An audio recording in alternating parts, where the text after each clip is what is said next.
నమస్తే. ప్రతి మనిషికి కూడా తమ జీవితంలో ప్రధానమైన వ్యక్తులు కొంతమంది ఉంటారు. వాళ్ళలో తండ్రి చాలా ఇంపార్టెంట్ అనమాట. మనం తండ్రిని ఎంతో ప్రేమిస్తాం, ఎంతో గౌరవిస్తాం.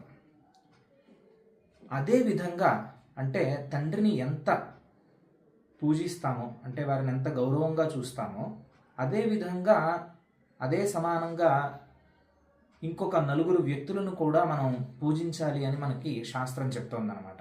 వాళ్ళు ఎవరంటే జనకశ్చోపనేతాచ యశ్చ విద్యాం ప్రయచ్చతి అన్నదాత భయత్రాత పంచైతే పితర స్మృతాః.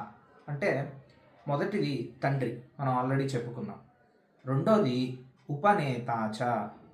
ఉపనేత అంటే మనల్ని దగ్గరకు తీసుకుని కష్టకాలంలో ఉన్నప్పుడు మనల్ని ఆదరించిన వాళ్ళు.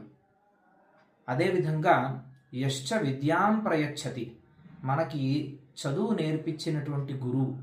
ఉత్తమం అంటే మన భవిష్యత్తు బాగుండేటటువంటి చదువుని ఎవరైతే నేర్పిస్తారో వారు.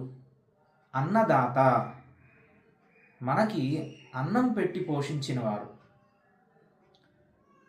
బాగా గుర్తుపెట్టుకోండి, మనం డబ్బులు చెల్లిస్తే మనకు అన్నం పెట్టిన వాళ్ళు కాదు.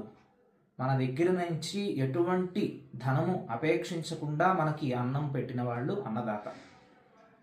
చివరిగా భయత్రాత, మనం ఏదన్నా ఒక విషయం గురించి బాగా భయపడుతూ ఉంటే మనకి ధైర్యం చెప్పి మన వెన్నంటే ఉండి మనకి అన్ని విషయాల్లోనూ కూడా తోడుగా ఉండేవారు కూడా తండ్రి సమానమే.